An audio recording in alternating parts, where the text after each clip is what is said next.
श्यामा।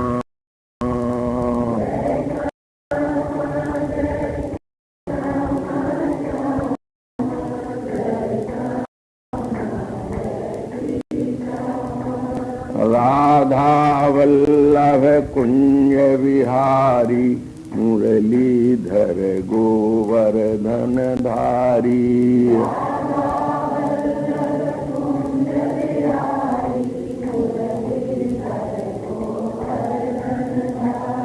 जय जय श्यामा जय जय श्याम, जय जय श्री वृंदावन धाम।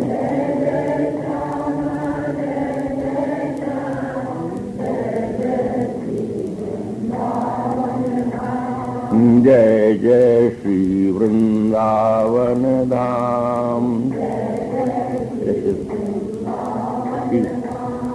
जय जय श्यामा जय जय श्याम, जय जय श्री वृंदावन धाम।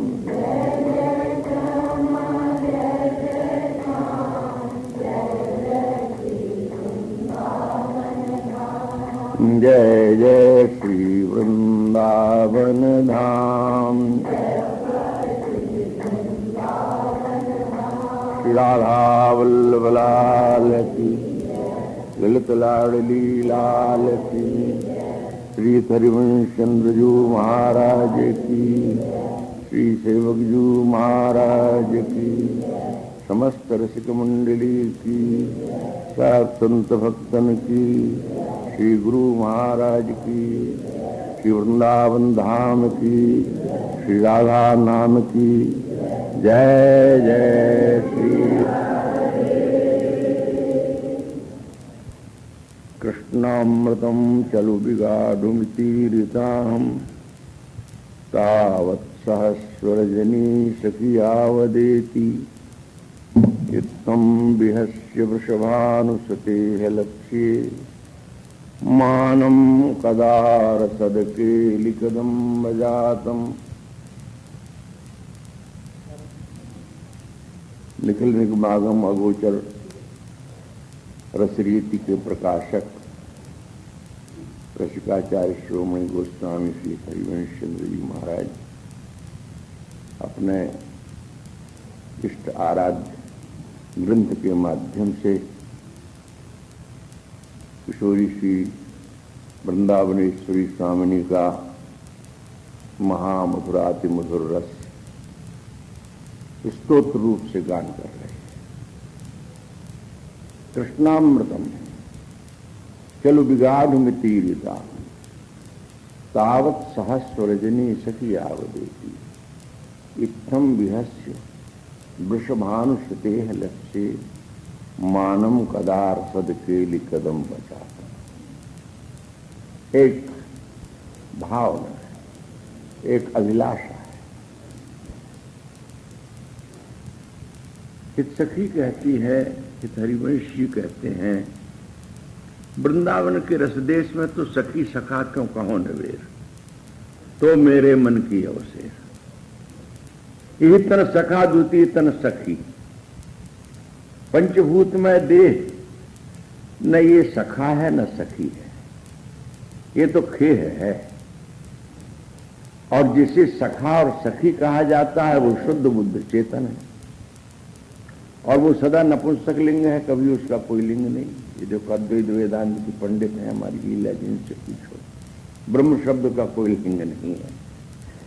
एक बार एक अद्वैतवादी बहुत चिढ़ गए, हमने कहा ब्रह्म नपुंसक लिंग है, तो वो बड़े कूदे। हमने कहा भाई व्याकरण कार्य से पूछो, हमसे क्यों लड़ते हो। चेतन ब्रह्म, ब्रह्म से लेकर जीव चेतन पर्यंत, इसका लिंग शब्द का अर्थ होता है उसकी जाति का बोध। वो पुमान है अथवा स्त्री रूप है। सचमुच में देखा जाए और आचार्यों के सिद्धांत से पकड़ा जाए तो ये सब प्रकृति के विलास का खेल है, जिसे हम लोग पुरुष और स्त्री के रूप में देखते, कहते, सुनते हैं। शास्त्र की भाषा में तो ये तो शुद्ध प्रकृति है। पुरुष तो केवल एक है। उत्तम पुरुषस्तुन्य परमात्मेत्युदाहरता। गीता में भगवान ने कहा, लोके वेदे च प्रथितः पुरुषोत्तमम, मैं लोक में और वेद में भी पुरुषोत्तम नाम से प्रख्यात हूं। तब ये जो कुछ भी पुरुष पुरुष पुरुष कहा जाता है, ये क्या है? उन्होंने कहा, भूमि रापो नलो वायु खम मनो बुद्धिरेव च अहंकार इतीयम में भिन्ना प्रकृति रक्षधा अपरेम तिस्तुन्याम प्रकृतिम विद्धि में पराम जीवभूताम महाबाहो ये दम धारिते जगत। पंच तत्व में भूमि है, अग्नि है, आकाश है, वायु है, जल है। इससे इस पंचभूत की रचना हो गई। भगवान कहते हैं ये मेरी जड़ प्रकृति है। अपरे एम तिस्तुन्याम प्रकृतिम विद्धि में पराम, इससे भिन्न जो मेरी परा चेतना प्रकृति है वो सब देहों में विद्यमान है। तो एक जीव रूपाम ये एकदम धारते जगत, इस जीव रूपा प्रकृति ने जड़ रूपी जगत को अपने में धारण कर रखा है। उसके अभाव में सब जड़त ही जड़त है।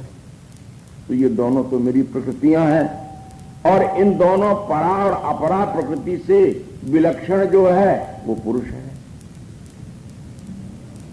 वृंदावन में जिस समय श्री जीव गोस्वामी पाद यहां विराजमान थे, थोड़ा इसको कम पर बहुत तीखा है मीरा जी आई। भक्तमाल में मीरा जी का चरित्र बहुत विस्तृत है। यहां उनको लिखा है कि वृंदावन आए, जीव गोस्वामी सो मिली झिली, पिया मुख देखबे को पनले छुटायो है। जीव गोस्वामी पाद पिछले प्रसंगों में उनका परिचय मैंने दिया है। वृंदावन के अपने समय के उद्भट विद्वान संत ही नहीं थे, महात्यागी, महाविरागी, अनुराग की मूर्ति। उनका व्रत था कि वे किसी नारी का मुख नहीं देखते थे। बहुत एक संतों का, हमारे वयोवृद्ध संत श्री गया प्रसाद पंडित जी महाराज, उनका भी ये व्रत निभ रहा है। अस्तु, जब मीरा जी आई तो प्रख्यात पुरुषों में उनका नाम था। श्री जीव गोस्वामी पाद का दर्शन की इच्छा प्रकट की तो लोगों ने कहा कि वो तो किसी स्त्री को अपने सम्मुख आने ही नहीं देते। उनका व्रत है, उनका नियम है, वे किसी स्त्री का मुख नहीं देते। तो मीरा तो बड़ी तत्ववेत्ता थी, केवल नाचने गाने वाली ही भक्त नहीं थी। उन्होंने निवेदन कहलवाया, मैं तो अब अवश्य उनका दर्शन इसलिए करूंगी क्योंकि मैं तो ये जानती थी कि श्री वृंदावन में एक ही पुरुष है, पर उसका साझीदार ये दूसरा कौन पुरुष है। वृंदावन के संबंध में महानुभावों का सिद्धांत है ना, नर नारी सब टहलनी सेवत आठों याम, प्रकट महल वृंदा विभिन्न महली श्यामा श्याम, नर नारी सब टहलनी सेवत आठों याम। वृंदावन साक्षात प्रकट रस का महल है और इस महल के महली अधिष्ठात्र राजा रानी बोले श्यामा और श्याम। तो यावत जो भी यहां पर नर नारी है वो क्या है, बोले ये सब टहलनी है। ये प्रियालाल की सेवा टहल में लगी हुई उनकी दासियां हैं।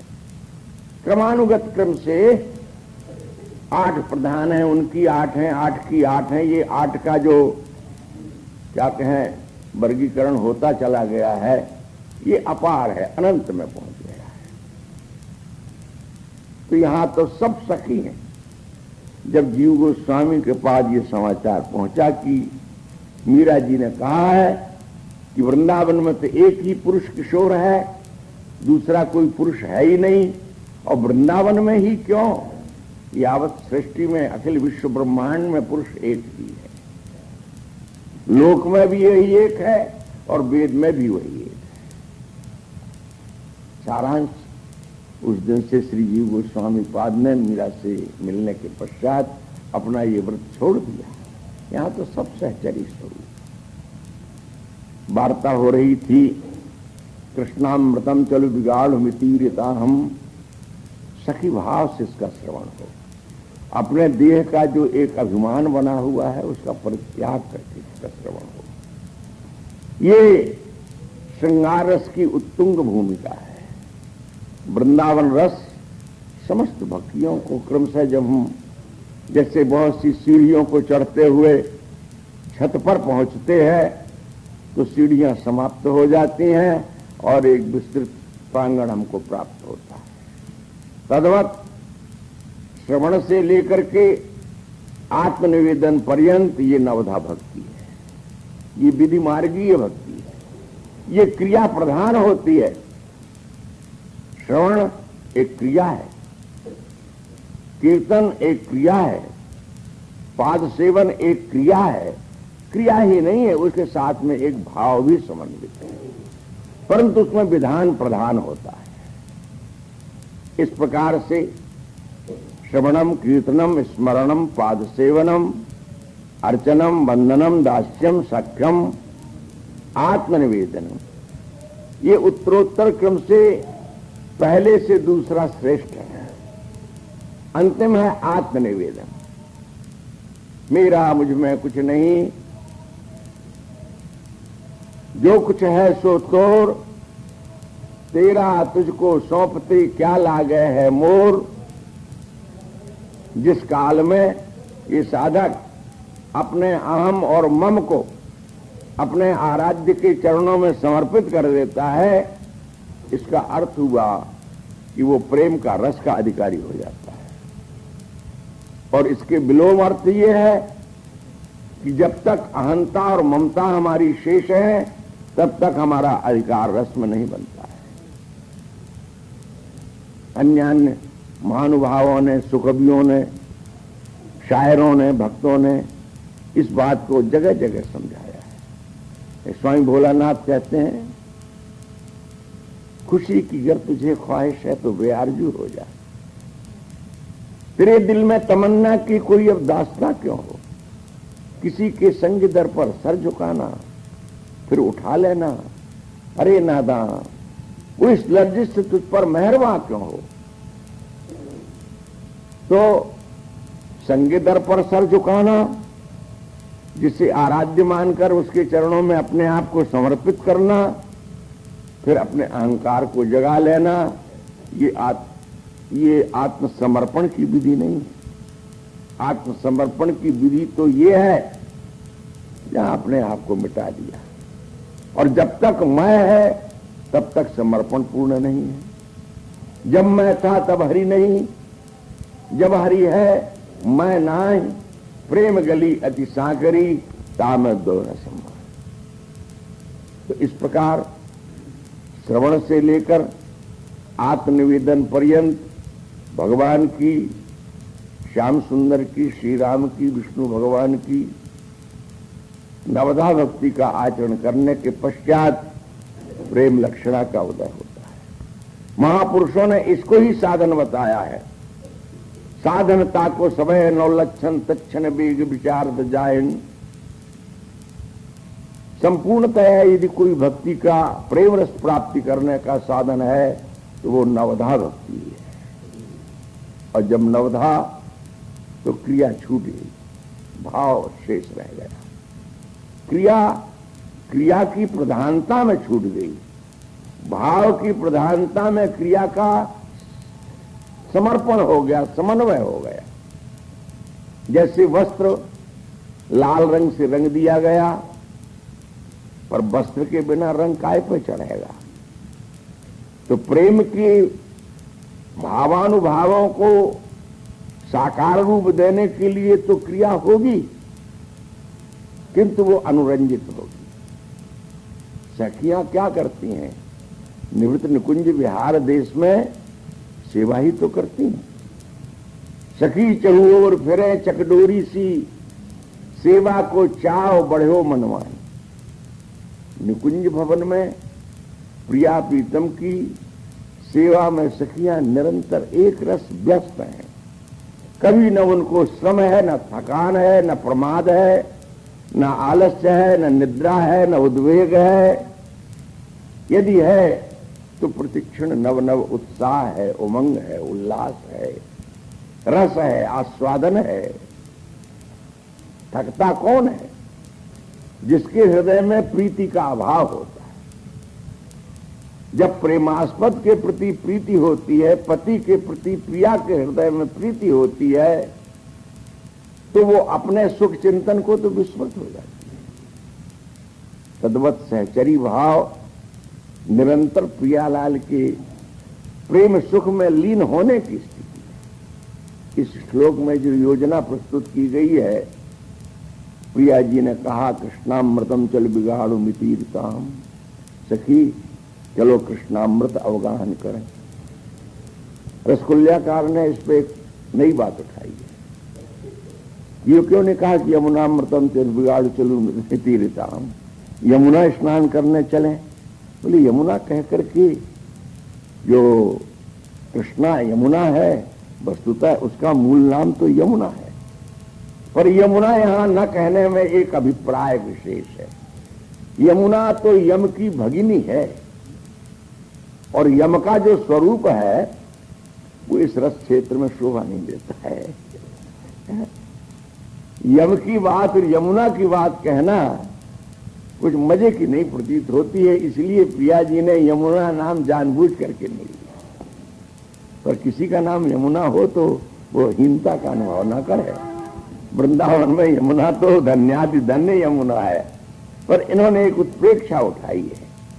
यमुना इसलिए नहीं कहा कि यमुना कहते ही यम का स्मरण हो आता है, और यम एक भयानकता की मूर्ति है। जहां रस का एक विशिष्ट आवेश है, वहां यमुना का और यम का क्या काम। अस्तु, अंतिम चरण की बात इसमें शेष रह गई थी। इत्थम विहस्य वृषभानुसुते लप्स्ये। स्वामिनी के द्वारा यह कहे जाने पर कि कृष्णामृत अवगाहन के लिए चल, सखी ने कहा कि तावत सहस्व रजनी सखियावदेती, जब तक रजनी नहीं आ जाती तब तक धैर्य धारण करो। तो प्रिया जी ने उसका प्रताड़न किया। प्रताड़न दो अर्थ हैं, एक तो मान सम्मान अर्थ में, और दूसरे मान प्रताड़न अर्थ में।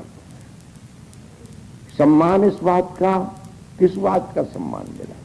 बोले प्रिया जी के हृदय में प्रियतम की स्मृति को जगा करके जो रसदान किया गया, उससे प्रिया जी की प्रसन्नता ही हमको प्राप्त हुई। प्रीति, प्रेम प्रतिक्षण प्रियतम के साथ चित्त की एकाकारिता चाहता है। यद्यपि प्रिया में और लाल में ये कहते नहीं बनता कि उनमें विस्मृति भी आती है। विस्मृति, भूल तो कभी होती नहीं है, क्योंकि प्रेम का स्वरूप उनका नित्य एक रस है। पर इस विस्मृति न होते हुए भी स्मृति में और भी स्मृति को रसमय बना देना, एक परिहास करके सखी ने मैंने प्रिया के हृदय में जो रस का उदय किया, उससे प्रिया जी प्रसन्न होकर के उसको सम्मान दान करती है। पर यहाँ के सम्मान दान का प्रकार भिन्न है। सम्मान दान करने में लोग तमगा देते हैं और वस्तु उपहार में देते हैं, घोषणा करते हैं इसमें इतने लाख का इनाम है। यहाँ लाख और करोड़ का इनाम नहीं है। यहाँ का सम्मान प्यारे ही सम्मान है। प्रिया जी ने कहने के लिए असम्मान अथवा प्रताड़न फूल की छड़ी से किया हो अथवा कदम्ब पुष्पों से कर दिया, इसको सहचरी मानानुभव करती है। आज मैं इनके सम्मान की पात्र बनी। अंतिम चरण में दिया है रसद केली कदम्ब बजा, कदम्ब से ही प्रताड़न किया।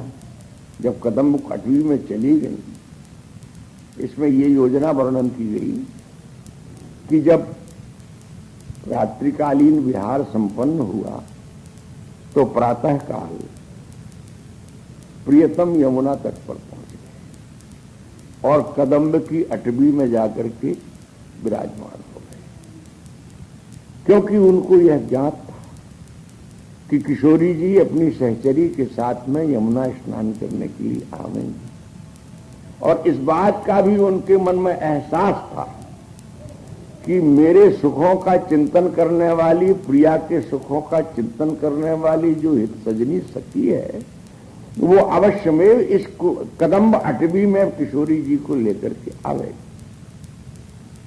इस भावना से वे कदम्ब अटवी के किसी कुंज स्थल में एकांत रूप में निवास कर गए, जाके बैठ गए। और इधर जैसा कि दैनंदिन कार्य है, जैसे हम लोगों के सबके जीवन में होता, प्रातः काल उठ करके हम अपने प्रातः कृत्यों को करते हैं, तो दिव्य चिन्मय बपू में प्रातः कृत्यों के लिए मलमूत्रादि त्याग का प्रश्न नहीं बनता है, क्योंकि ये दिव्य चिन्मय शाश्वत पर स्नान आदि तो लाड़ प्यार की क्रिया है। ऐसे उज्जागरम रसिक नागर संगरंगी कुंजोदरे कृतवती नुमुदार जन्याम शुष्णा पिता ही मधुनैव सुभोजितात्मम राधे कदा सुपिसिमत कर लालितांग्री ही। सखी ने एक भावना की है, ये किशोरी जी, आप रात्रि भर अपने प्रियतम के साथ हास्य विनोद क्रीड़ाओं में जागी, रसिक नागर के संग में आनंद लाभ लेते हुए देते हुए आपने संपूर्ण रात्रि जो जागरण किया है, तो शुष्णापिता ही मुझे नहीं विश्व हो जाता। आपको ऋतु के अनुसार शीतल अथवा उष्ण सुगंधित जल से आपको स्नान करा के, कहा बोले कुंज भवन में, जैसे धनी मानी लोग अपने भवनों में स्नान गृह उत्तम प्रकार के निर्मित करते हैं, उनसे कोटि कोटि गुना विशिष्ट ऐसे उत्तम स्नान गृह में आपको सुवासित जल से उष्णोदक से स्नान कराए के सुंदर एक स्नान की क्रिया का वर्णन किया और भोजन की बात कराया। इस पश्चात मद की क्रियाएं उनकी स्वयं योजना बना लेनी चाहिए। स्नान कराए के, वस्त्र धारण कराए के, इत्र फुलेल आदि से उनको श्रृंग के पश्चात उनके सम्मुख उत्तम मधुनैव मीठे मीठे रुचिदायक पदार्थों को आपको भोजन कराए के और फिर शैया पर पौढ़ाए करके मृदुकर लालतांग्री में अपने कोमल कोमल करों से, कोमल कर अपने कह करके अपनी बड़ाई नहीं कर रही है, आपके स्वरूपानुरूप आपके श्रीअंग को स्पर्श करने का जिन कोमल करों को अधिकार बनेगा, यदि कठोर कर हैं तो वो स्पर्श का अधिकार नहीं पाएंगे। इसलिए अपने हाथों की कोमलता का स्वयं वर्णन किया। मैं आपके श्री चरणों का सम्मान करूंगी। तो ये दैनंदिन जो क्रियाएं हैं ये लाड़ प्यार के कारण होती है। यदि ऐश्वर्य दृष्टि से देखो तो प्रियालाल तो परात्पर तत्व है, न उनको क्षुधा है, न उनको पिपासा है, न उनको निद्रा है, न उनको श्रम है, न उनको कहीं कोई थकान है। पर ये जो थकान नहीं है, उनमें क्षुधा नहीं है, पिपासा नहीं है, ये ऐश्वर्य ज्ञान है। माधुर्य के देश में उनको भूख भी लगती है, प्यास भी लगती है? प्रकट में भी होता।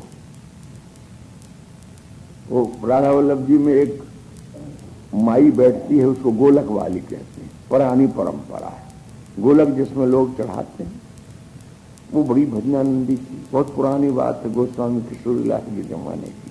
ठाकुर को भूख लगती है, ये बता रहा, प्रेम की भूख होती है। तो सब तो सामान्यतया मूर्ति दर्शन करके चलते हैं। उपासना के गंभीर तत्व को समझने वाले कोई बिरले अथवा जिन पर कृपा। वो माई से ठाकुर राधा वल्लभ लाल कहते कि ये गोसाई लड्डू तो बहुत खिलाते हैं, पेड़ा नहीं खिलाते हैं, तो तू पेड़ा हमको खिला। अब वो गरीबनी उस पुराने जमाने की बात, आज से कम 70 साल पहले की बात, एक एक पैसा करके उसने महीना भर में 7.5 आने पैसे जोड़े। उस काल में वो पैसा 1 अन्नी 2 अन्नी 4 अन्नी 8 अन्नी रुपया चलता था, अंग्रेजों के जमाने का। 7.5 आने पैसे उसने जोड़े, 2 पैसे और करके 8 आने किए। ये वो युग था जब 1 रुपया की 3.5 सेर मिठाई मिलती थी। तो 8 आना उसने गोसाई जी को, किशोरी लाल जी महाराज को दिया और कहा महाराज श्री जी को भोग लगवा दो, पेड़ा भोग लगवाइयो। और गोस्वामी जी हो चाहे हम लोग हों, हम लोग तो व्यवहारी लोग होते हैं, किसी ने दिया सेवा में तो अवश्य लगा देते हैं, पर साग का पैसा हम पेड़े में लगा दें, गजक में लगा दें, दूध में लगा दें, उन्होंने कोई खास इसकी तवज्जो नहीं दी, साग मंगवा लिया। हो गया, फिर महीना बीता तो फिर ठाकुर जी बोले, अरे माई गोलक वाली, तेने हमको वो पेड़ा नहीं खिलाया। अब वो बड़े असमंजस में पड़ गई। फिर उसने 1 महीना तो 1-1 पैसा रोज का करके 7.5-8 आने फिर जोड़े। फिर दोबारा लेके गई, महाराज आपके पेड़ा ही भोग लगवाइयो। बोले आपके पेड़ा ही भोग लगवाइयो का मतलब? बोले पहले भी मैंने सेवा में दिया था महाराज, आपने पेड़ा भोग ना लगवाया। बोले तुझे कैसे मालूम? अब वो संकट में पड़ गई, बताना तो चाहती नहीं थी क्योंकि ये गुप्त बातें हैं। तो जब वो पीछे पड़ गए तो बताया, महाराज आपने साग मंगवा ले पेड़ा। तब पता चला हो तो ध्यान रखना चाहिए, जो भक्त जिस भावना से प्रभु को वस्तु अर्पण करने के लिए देता है, इनको भूख भी लगती है, इनको प्यास भी लगती है। प्रेम निधि नाम के एक भक्त हुए हैं ना आगरे में, जिनके ठाकुर जी का नाम गोविंद जी है, दतिया विराजते हैं गोविंद जी।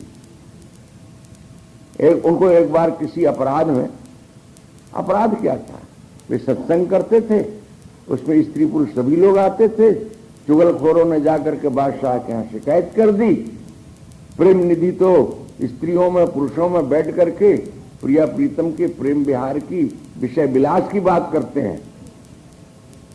और अपराध उनको बंद कर दिया। और उनका नियम था प्रेम निधि जी का कि प्रतिदिन यमुना जी से 1 घट जल भर करके सेवा में लाते थे, अपने गोविंद की सेवा करते थे। रात्रि को प्यास लगी ठाकुर जी को, तो बादशाह के सिर पर लात मारा गोविंद ने, हमको प्यास लगी है। बादशाह ने कहा आप खाने में पानी रखा हुआ? तो ठाकुर जी ने दूसरी लात मारी, नालायक आप खाने में आप तो है, पर पिलाने वाले को तो तूने कैद कर रखा है। तत्काल उठा, हुक्म दिया मुक्त करो, गांव लगाए सेवा में, प्रेम निधि के ठाकुर को कोई तकलीफ नहीं होनी चाहिए। तो ठाकुर जी को प्यास भी लगती है, ठाकुर को भूख भी लगती है, ठाकुर को नींद भी आती है, ठाकुर को जाग भी होती है। यावत जो कुछ इस पिंडधारी को होता है वो सब उस ब्रह्मांडधारी को भी होता है, परंतु आवश्यकता है उसमें प्रेम की दृष्टि से उसको देखा जाता है।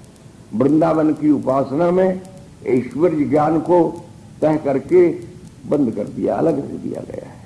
यहां तो शुद्ध माधुर्य में प्रियतम कुंज में जा बैठे, प्रिया जी को दैनंदिन स्नान की सी इच्छा हुई। सखी से उन्होंने कहा, सखी तो पहले ही योजना बना बैठी है और अंतर मन की बात दोनों के हृदय में रस की उत्पत्ति करने की ले चली और प्रशंसा के पुल बांधना शुरू किया। ये कदम्ब की जो 8वीं है, बरस्थली है, ये बड़ी रमणीक है। इसके पुष्प जब विकसित होते हैं तब उनकी सुगंध से समस्त वन सुवासित हो जाता है। यहाँ की लताएं, यहाँ के पत्र, प्रिया जी तो बड़ी भोली है, उनके मन में आया सखी किधर है वो 8वीं? बोले चलिए स्वामी जी, अभी मार्ग में ही मिलेगी। वो मार्ग चलते वो कदम की जो बनी 8वीं उसके द्वार पर ले आके बोले इसमें चलिए स्वामी जी। और जब भीतर गई, भ्रमरों का गुंजार और उनके प्रवेश करते ही वहां पर जो उनके दिव्य गंध श्रीअंग की प्रसरित हुई, प्रियतम चौकन्ने हो गए, सम्मुख आ गए। बड़ी प्रसन्नता से दोनों का पुनः मिलन हुआ। स्वामी बोले अच्छा कदम बटवी की प्रशंसा इसीलिए किया था, तू कहने को तो मेरी है पर तेरे भीतर बहुत छल है? प्रियतम का प्रयोजन पूर्ण करने के लिए ये कदम्ब बन की इतनी इतनी प्रशंसा करके तू मुझे यहां तक जो लाई, इसका यही अर्थ समझ में आया। तो उन्होंने जो हाथ में कदम्ब पुष्प थे, सखी नहीं तो हाथ में दे दिए थे झड़े हुए पुष्प, एक प्रहार किया। और कदम्ब ही क्यों? रसकुल्याकार ने कहा कदम्ब ही क्यों? बोले कदम्ब रोमांचमय है। जैसे हमारे शरीर में रोंगटे खड़े होते हैं, ऐसे कदम्ब का पुष्प सदा रोमांचित है। रोंगटे की तरह उसकी भी केसर खड़ी रहती हैं। और रोमांच प्रेम का प्रतीक है। रोमांच दो स्थितियों में होता है। अकस्मात कोई भय अथवा भय का कारण प्रस्तुत हो जाए तो रोंगटे खड़े हो जाए, अथवा प्रेम की स्थिति आ जाए तो रोंगटे खड़े हो जाए। यहां भय का कोई प्रश्न ही नहीं है, प्रेम का प्रसंग है। तो जिसने प्रिया और प्रीतम दोनों के हृदय में कदम बटवी में ले जाकर के